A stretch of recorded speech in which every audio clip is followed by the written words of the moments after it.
I am making a video for periods 2 and 6. I have to visit the dentist tomorrow, so I know you'll miss it. Oh, so you won't be here for play? I will not. So, So maybe just work on IXL one? not the substitute. No, because you want that. What? I mean, sure. Any questions on inverses? Yes. Yes, on the graph, if you have this ordered pair, this is the line that was given. Let me see if I can. This is the line that was given right here. This is the picture that was in the book. So this ordered pair is -3, 0. Its inverse is 0, -3.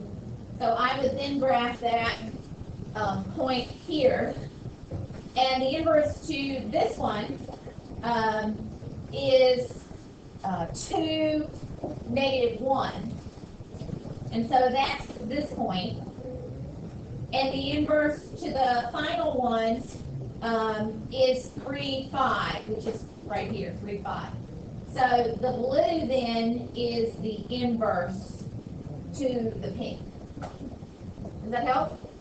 Okay. And you would do that for the others as well. This was the original function, and this is the inverse function. So you can see that that's going to reflect over this line y equals x. That's supposed to be a line. So you can see that that is going to reflect over this line right there. If I folded it on that line, this piece would match this piece, right? So the inverses are what we're talking about for the last unit, okay? Any other questions? Okay, today we're going to move into another topic, and hopefully it's a quick review of something that you did very well on in geometry, but towards the end we're going to add a piece to that. So one of the things that we did in geometry that everybody did well on was kind of memorize some formulas. So the very first one is the distance formula. So you do need to know the distance formula, and I'm going to ask that you find the distance between these 2 points. So remember, this is x1, y1, and this is x2, y2, and use the distance formula to find the distance. So you will see that this is going to be on a lot of the tests that you're taking in the future. And I don't want a decimal for the distance. I want you to leave it under a radical. So be exact as you do that. What are these sets of numbers?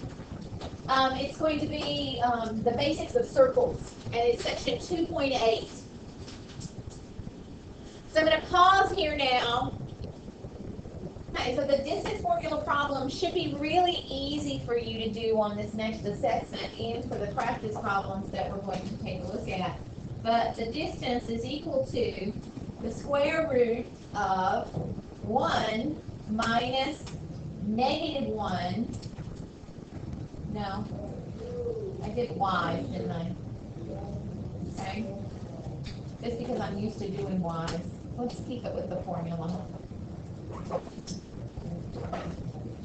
So the distance is equal to x2, which is 4.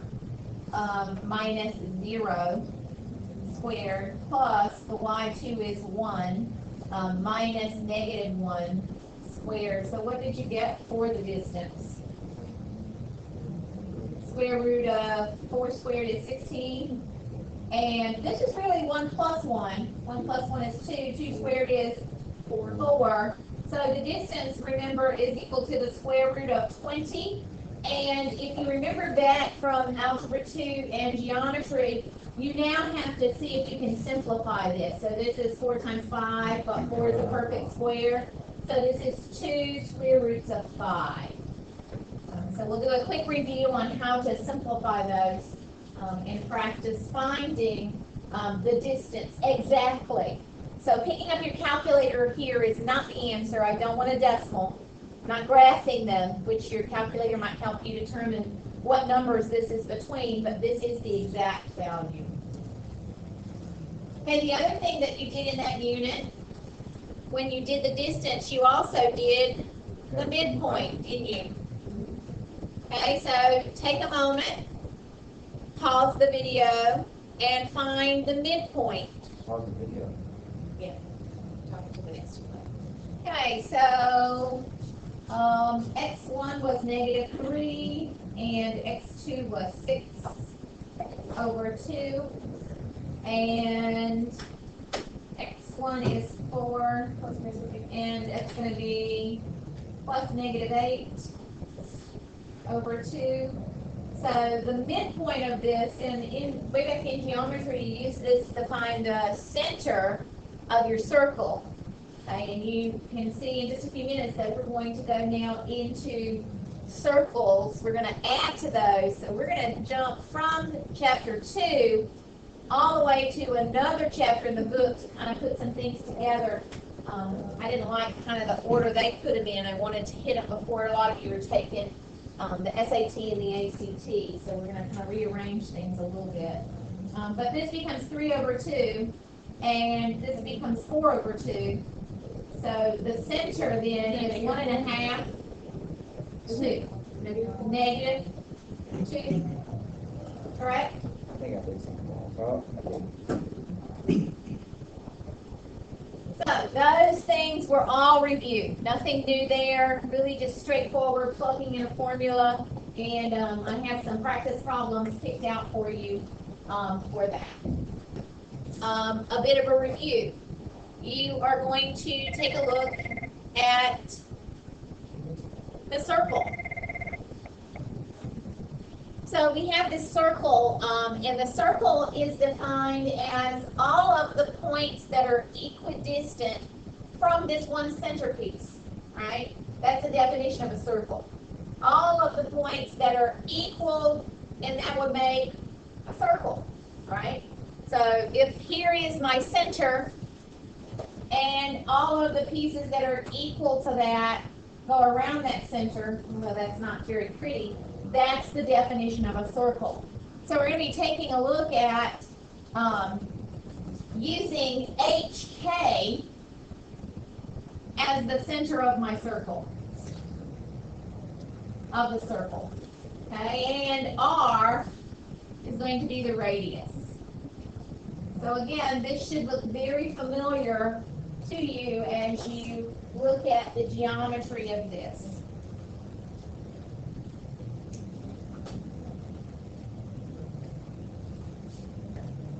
All right, so the first one that I have picked out for you is on page 300, if you want to follow along in the book. Page 300.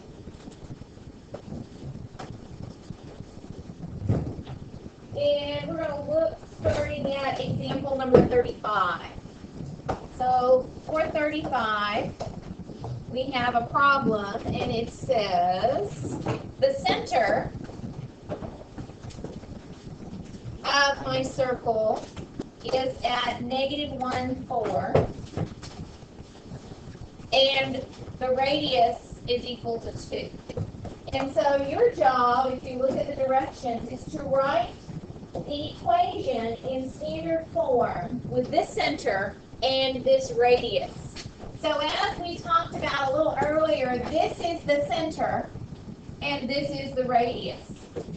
So this needs to be x minus -h, and that's really the only tricky part right there. I'm sorry, x minus -1. X minus -1 squared. So that one's going to be the only tricky part there, is because it does have to be a minus there in that formula, in both of them. So it really is going to appear that it's the opposite of what it is. And this one is going to be plus y minus 4 squared, and 2 squared is 4. So this is the equation in standard form, although minus and negative is not really good form, so you probably would want to write that as x plus 1 squared plus y minus 4 squared equals 4. So when you see this equation, you can draw the circle with the center at negative 1, 4. So it would be in this quadrant, negative 1, 4, and a radius of 2. So it's going to go around here, and that circle is going to look kind of in that quadrant. So you should be able to graph those if needed as well. Do you feel like you need practice graphing them? No? Okay, the next one that I had picked out is 37. So let's skip down to 37. Yeah, you'll need to graph them. So 37 is the next one. That's not what I wanted.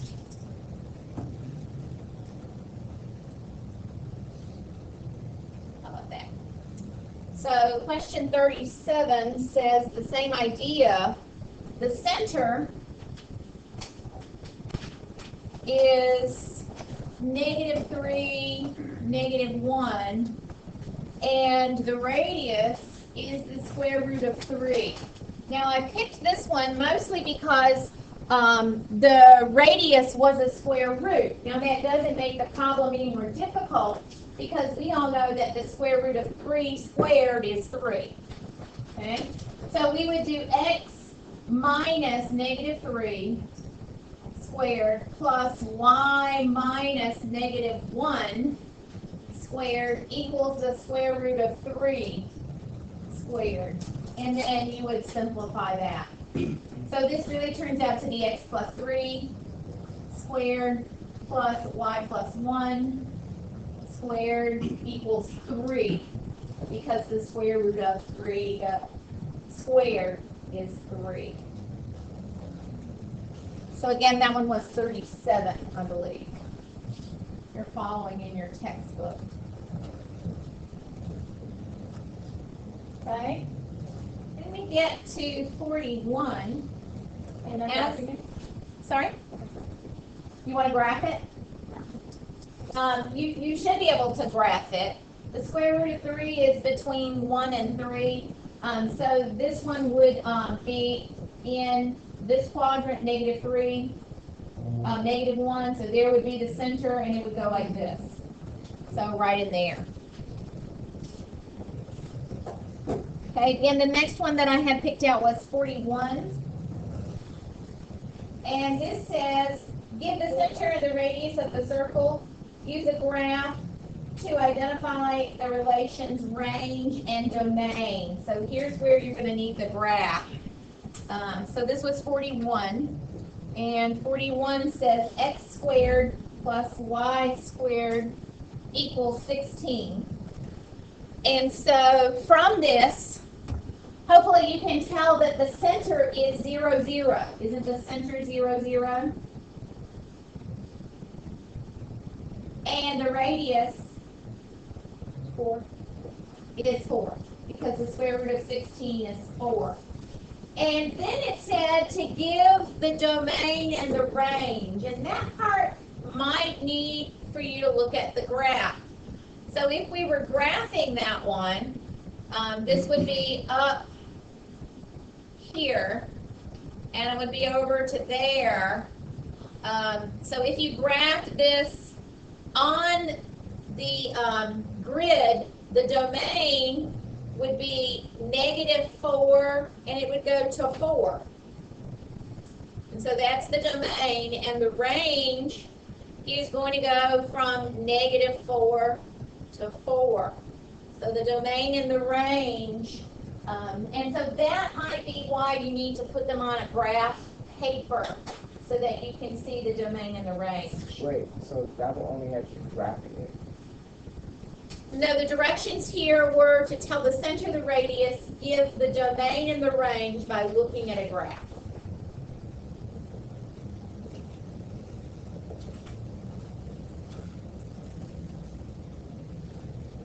Uh-huh. So the next one that I had picked out was 46. If you want to take a look at 46. This one is just a little bit more interesting. 46 says that we have x plus 1 squared plus y minus 4 squared, and that's equal to 25. So looking at the equation, you should be able to tell the center of the circle. And the center is -1. It's tricky because it's the opposite of what you see there. And 4. That's the center. And the radius is what? Okay, so the radius is 5. Now, we are going to take just a moment and see if we can graph this one. There's supposed to be a way to put the graph on here. So let's see how that works.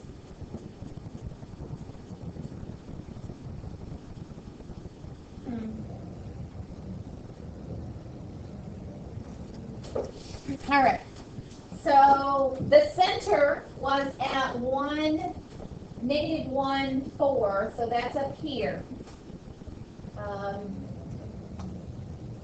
-1, 4, right there. And the radius is 5. So this is going to go all the way out to here, and all the way out to here, and it's going to go up and down. So this is going to be 4 and 1 more, so it's going to be right in here.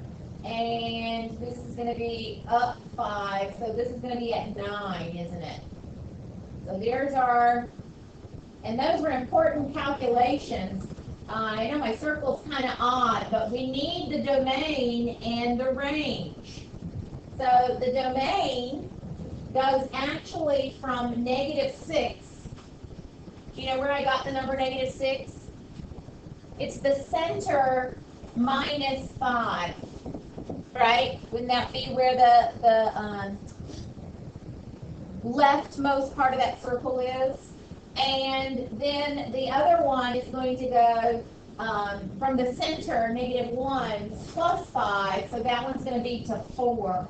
So that domain is this number plus 5 to get there, and this number, I'm sorry, minus 5 to get here, and this number plus 5 to get there. Okay? So it's the center minus 5, because 5 is the length of the radius, and the center plus 5 to get the other one. Now for the range, it's going to be just the opposite. It's going to be the y piece. It's going to be the y piece minus 5, so it's 4 minus 5 is -1, and the y piece plus 5 to get the top of that. So we have the range and the domain. So you think you're going to have trouble with the range and the domain? That's probably a new part. The circle in this format. So we have to do something called completing the square. Did you do that in Algebra 2? Okay, so there's a pattern to completing the square, and I'm happy to show you that pattern.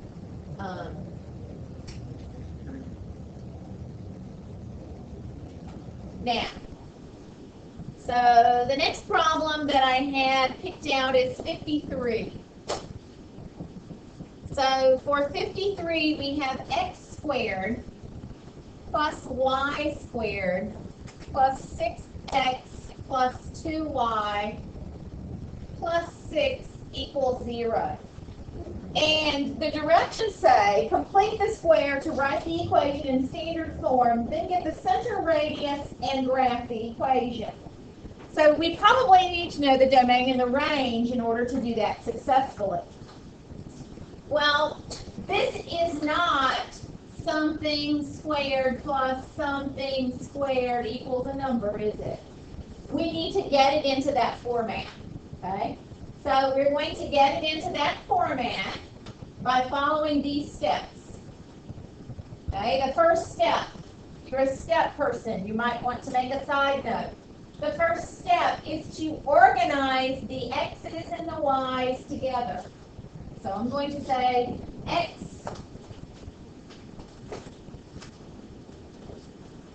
squared plus 6x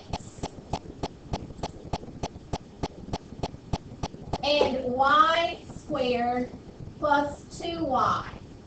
Now my number, I'm going to put on the other side. It's going to be a negative 6 when I move it to the other side, right? Now, when we were factoring these, we grouped them. Okay, so here is step 2. Decide what you need to do to complete the square. That's step 2. So I want to write this as something squared. In the pattern, these are always going to be plus, because if this is minus minus, that would be plus, because a negative times a negative is a positive. And if it's plus plus, that will be plus. So you're always going to be adding something to complete the square. Okay? So what is half of 6? 3. And what is 3 squared? 9. So I'm going to add 9 here. This is what half of 6 is 3. 3 squared is 9. Okay? So this is going to turn out to be x plus 3 squared. Because when I factor this, isn't x plus 3 times x plus 3, when I FOIL that, equal to x squared plus 6x plus 9? Pause for just a minute and think about that. X times x is x squared. X times 3 is 3x. 3 times x is 3x. 3x and 3x is 6x. And 3 times 3 is 9. This pattern always works when you complete the square, okay?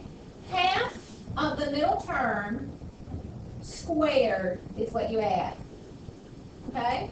Now, if I add 9 to the left side of my equation, I also have to add 9 to the right side of my equation. Okay? Now, I've only finished the x side. We need to do the y also. So, half of 2 is 1. So this is going to be x plus 1. And 1 squared is 1. So we're going to add 1 to both sides. And x plus 1 times x plus 1 is, I'm sorry, this is a y. Forgive me, this is a y. It's a y.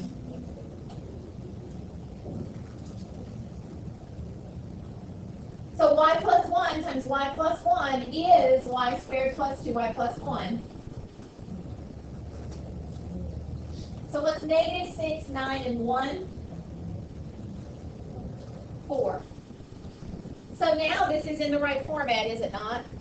Can you tell me the center of the circle?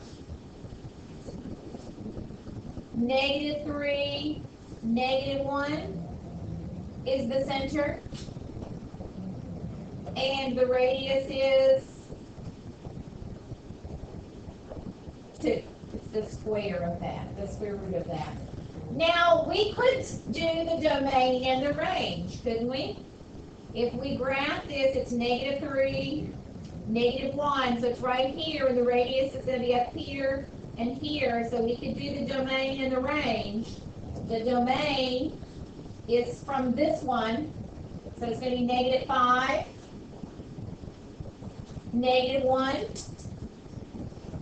and the range is from this one, so we're going to add 2 and subtract 2, so it's negative 3, 1.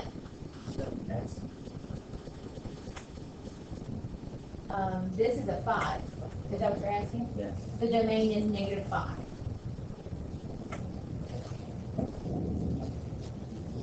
Okay, so we're going to start now with 55. So 55 says x squared plus y squared minus 10x minus 6y minus 30 equals 0. So if you remember, the first step is going to be to put the x's together and put the y's together. These are going to be minuses. So it's x squared minus 10x. I'm going to leave a space so I can complete the square, plus y squared minus 6y. Again, leave a space to complete the square, and the 30 is going to hit the other side. Okay? So first step, arrange the x's and the y's together. Second step is half of b squared. What's half of 10 squared? 25. So I'm always adding here, and the reason I'm always adding, this is going to be x minus 5. If you square x minus 5, isn't that last term always going to be plus? So if this is negative, your parenthesis is going to be negative. You remember the last one, it was positive. Okay? But if your second term is negative, the term there in the parenthesis is going to be negative. And so when I add 25 to the left, I'm going to add 25 to the right.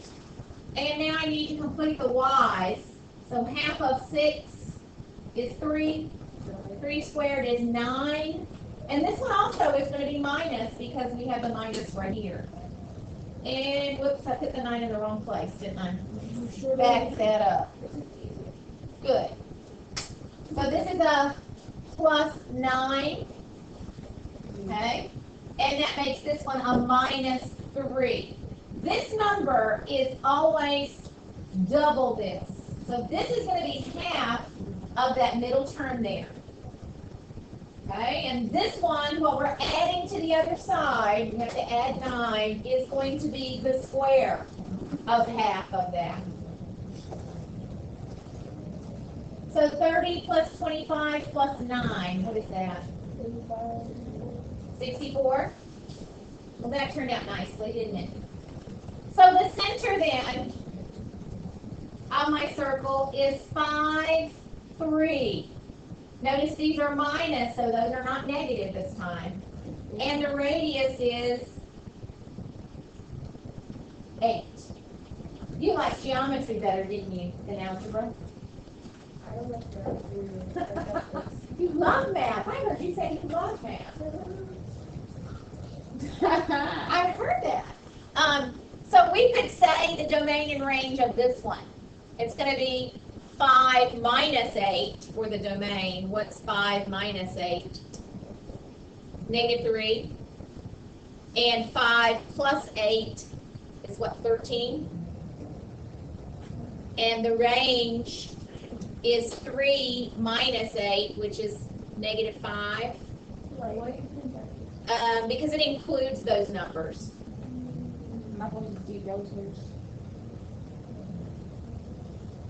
And 3 plus 8 is 11. And so if I graph that, it would include those values.